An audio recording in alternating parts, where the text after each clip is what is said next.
Halo guys, apa kabar kalian? Semoga kalian selalu sehat dan selalu dalam lindungan Tuhan. Maestro 2021 merupakan film komedi hitam berbahasa Telugu yang diperankan oleh Nitin sebagai Arun dan Tamana sebagai Simron. Inilah alur ceritanya.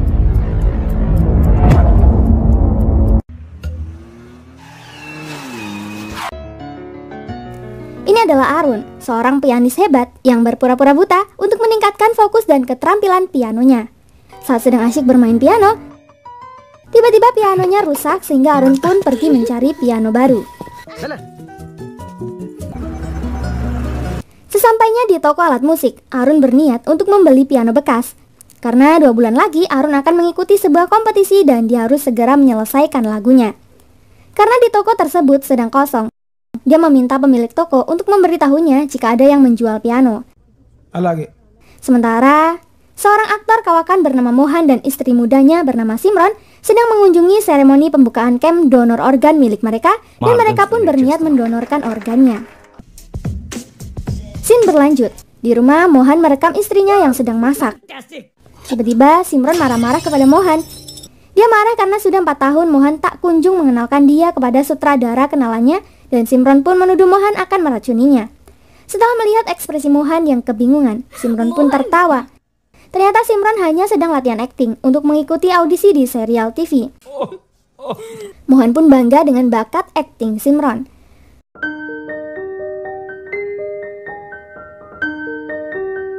Di sisi lain, akhirnya Arun sudah mendapat tawaran piano bekas dari seorang wanita cantik bernama Shopee. Shopee membawa Arun ke restoran ayahnya. Sesampainya di sana, Arun bertanya kenapa Shopee menjual pianonya.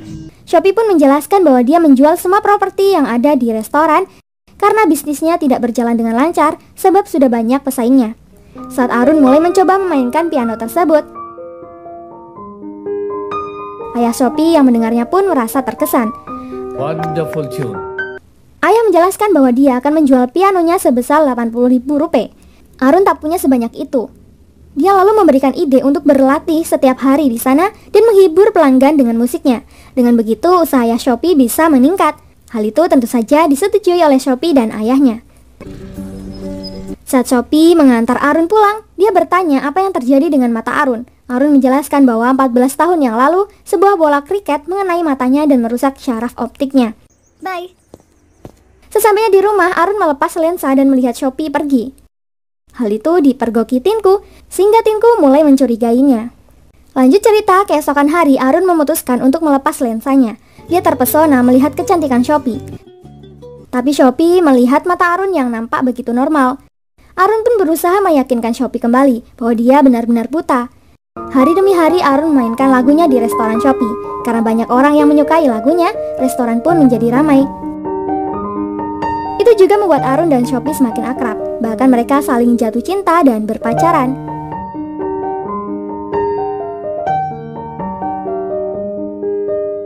Karena Mohan adalah teman Shopee dan ayahnya, dia sering mengunjungi restoran. Dia memuji kelihayan Arun dalam memainkan piano. Dia mengundang Arun ke rumahnya untuk melakukan konser pribadi di hari anniversary-nya dengan Simron. Oke, sir. Oke. Di rumah, Mohan menjelaskan bahwa dia akan pergi ke luar kota untuk memeriksa properti. Simron kesal, besok adalah hari anniversary mereka. Namun Mohan menjelaskan bahwa dia akan pergi pagi dan akan sampai pada malam hari, jadi mereka bisa merayakan anniversary mereka. Simron tidak tahu, sebenarnya Mohan telah mempersiapkan kejutan untuknya. Keesokan harinya, Arun akhirnya pergi ke rumah Mohan. Sesampainya di sana, Simron memberitahu bahwa Mohan sedang tidak ada di rumahnya. Namun mengetahui bahwa Arun seorang pianis buta yang telah disewa Mohan untuknya, Simron pun mempersilahkan masuk. Saat mulai memainkan piano, Arun terkejut melihat seorang tergeletak bersimpah darah. Arun pura-pura ke toilet untuk memeriksanya. Namun saat di toilet, Arun pun bertemu dengan seorang pria bernama Bobby. Ternyata sebelum terbunuh, Mohan yang berpura-pura pergi, pulang kembali dan memergoki istrinya berselingkuh dengan Bobby. Bobby panik dan langsung menghabisi Mohan. Sambil bermain piano, Arun melihat mereka berdua membersihkan rumah dan memasukkan Mohan ke dalam tas. Lalu Bobby membawanya pergi.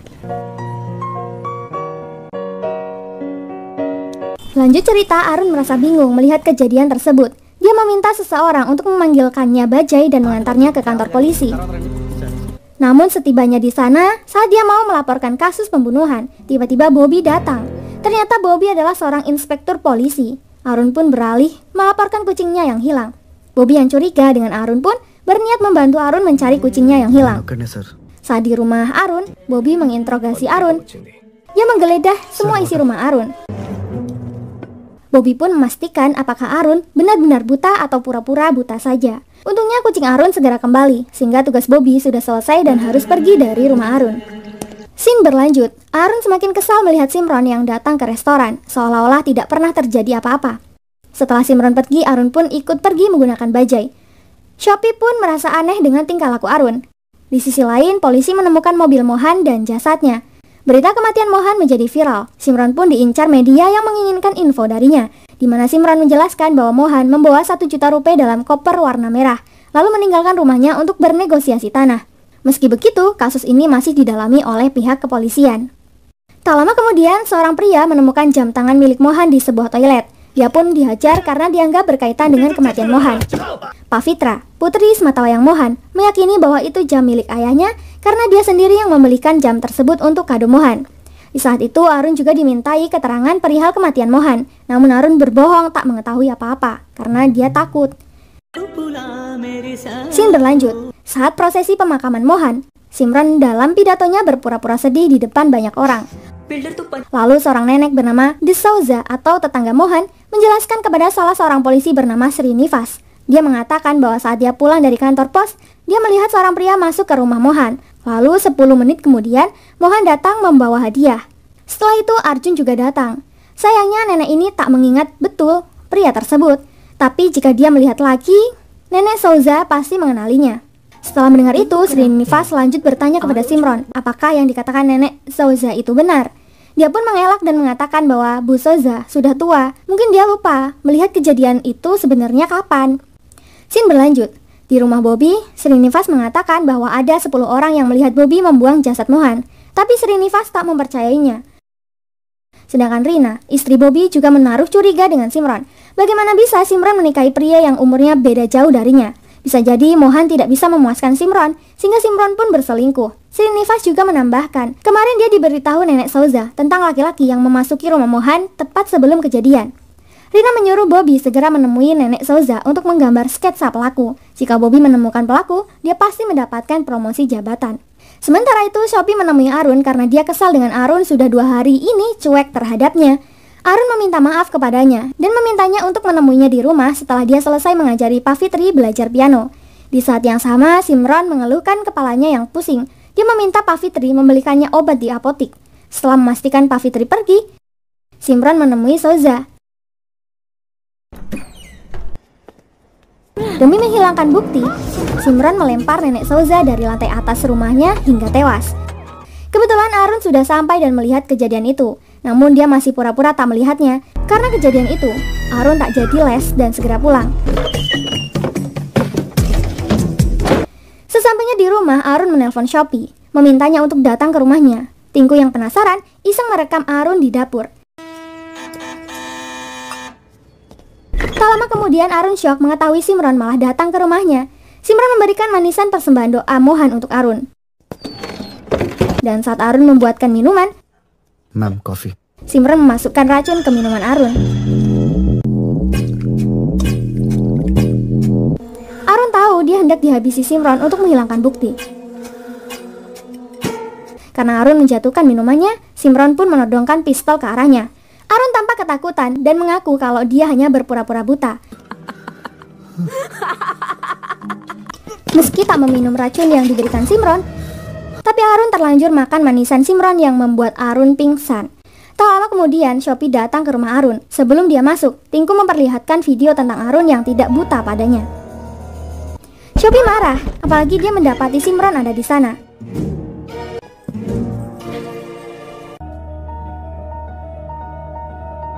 Shopee tak kuasa. Sebelum dia pergi, dia berpesan agar Arun tak kembali ke restorannya lagi, karena pianonya akan dia jual. Singkat cerita, Arun akhirnya sadar, tapi dia terkejut karena sekarang dia benar-benar tidak bisa melihat. Itu semua ulah Simron yang sengaja membuatnya buta. Simron lalu menghapus video yang direkam Tingku. Sedangkan Arun merengek meminta bantuan Shopee, tapi Shopee yang kecewa tak memperdulikannya lagi.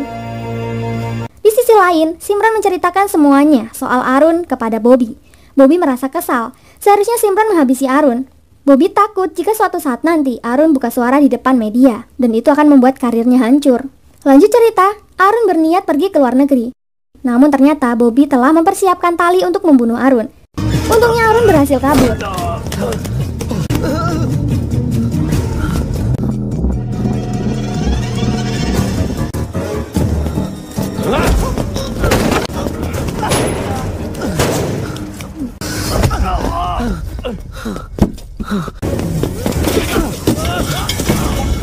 Saat sudah di stasiun, Arun bertemu dengan Pak Fitri. Arun Karu? Pak Fitri merasa bahwa yang membunuh ayahnya pasti orang terdekatnya.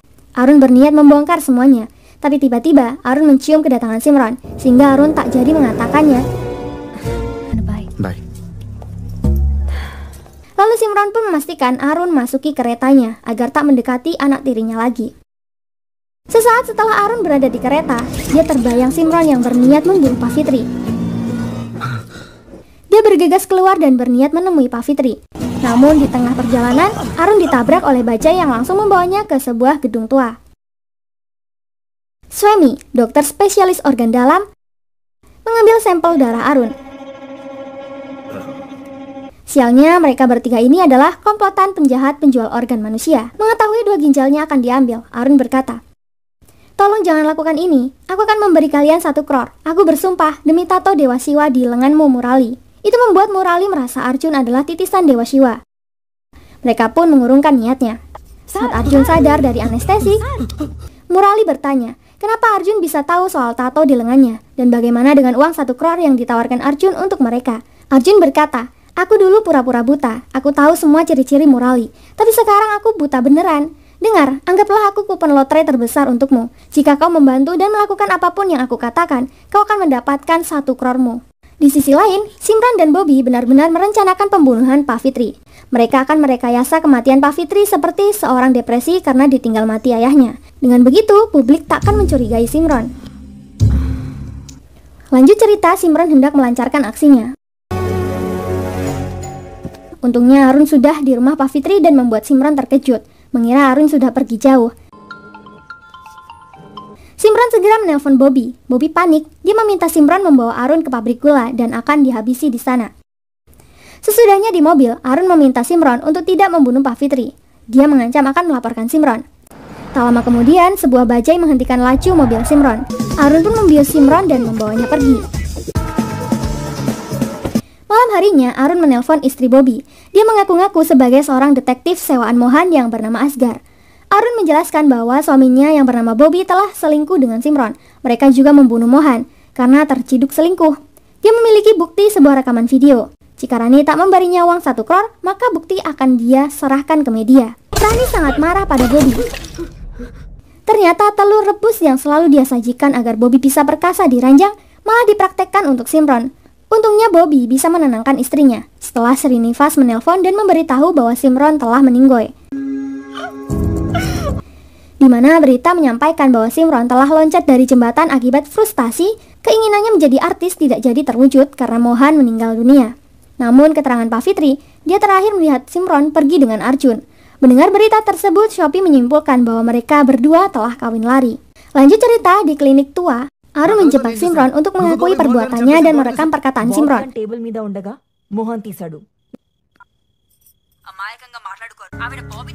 Lalu suami mengambil sampel darah milik Simran. Jika cocok dengan Arun, dia akan mendonorkan kornea Simran untuk Arun. Mereka pun lanjut menyusun rencana menjebak Bobby masuk ke klinik tua. Keesokan hari, Magli dan Murali malah mengikat Arun di kursi roda karena mereka takut Arun akan melaporkan mereka ke polisi. Akak, Berli. Simran pun tertawa melihat Arun telah dikhianati komplotannya. Arun, ekkadunavu nuvu? Tapi mereka berdua pun bekerja sama untuk bisa keluar dari ruangan tersebut. Sementara suami telah menerima hasil tes darah dari Simran dan Arun. Scene berlanjut, Bobby pun menemui Magli dan Murali di sebuah gedung. Murali meminta Bobby segera meletakkan uangnya ke dalam lift. Namun karena Bobby seorang polisi, dia tak mudah dikelabuhi. Bobby berhasil menemukan Murali dan langsung menembaknya. Bobby mencari bukti videonya, namun ternyata video tersebut ada di tangan Mowgli yang berada di lantai bawah. Bobby langsung masuk ke lift untuk menangkap Mowgli. Tapi sayangnya Mowgli sudah terlebih dahulu mematikan lift tersebut. Bobby yang terjebak berusaha melepaskan diri, namun dia malah tewas tertembak pelurunya sendiri. Melihat Murali yang terluka, Mowgli pun segera membawanya ke rumah sakit. Tapi di perjalanan, Murali tak bisa bertahan. Dan Mowgli tambah sedih karena ternyata uang yang dibawa Bobby hanyalah uang palsu. Di sisi lain, Simran berusaha melepaskan ikatan talinya sembari meminta Arun menghancurkan jendela dari gudang tersebut. Tapi Simran mengkhianati Arun dan berusaha menghabisinya.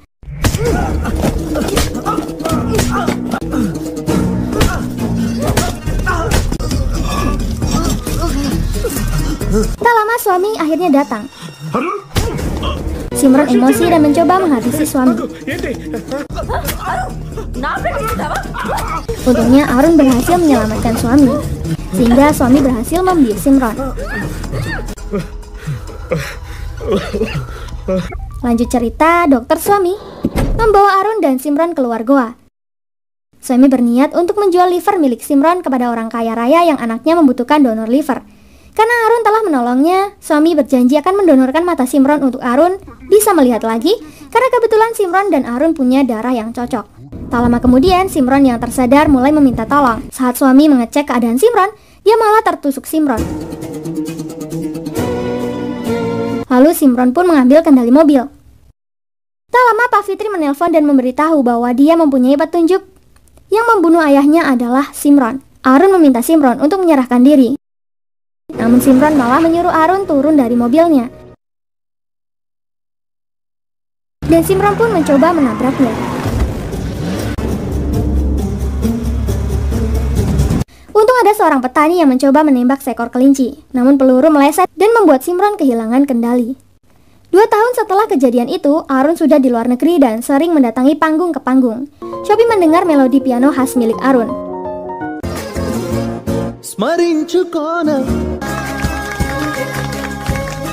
Shopee kesal. Dia memberi selamat kepada Arun karena sudah berhasil menipu semua orang dan berpura-pura buta. Arun lalu meminta waktu untuk menjelaskan semuanya, sehingga Arun pun menceritakan semuanya. Soal alasan dia pura-pura buta, buta beneran dan kasus Mohan Simran. Dan bagaimana penyelesaian kasus itu dia ungkapkan kepada Pak Fitra. Shopee menyayangkan itu. Seharusnya Arun setuju menerima donor mata Simran dari suami, sehingga Arun bisa melihat lagi. Arun sebenarnya sudah tidak buta, dia masih pura-pura buta. Simran memang mendonorkan mata untuknya sebelum dia meninggoy. Itu terungkap dengan cita-cita Simran yang telah berjanji akan mendonorkan organ miliknya untuk kehidupan orang lain. Kisah ini sungguh membagongkan ya pemirsa. BTW terima kasih buat kalian yang sudah support channel ini. Jangan lupa tinggalkan like dan saran kalian di kolom komentar. Sampai jumpa di alur cerita berikutnya. Terima kasih.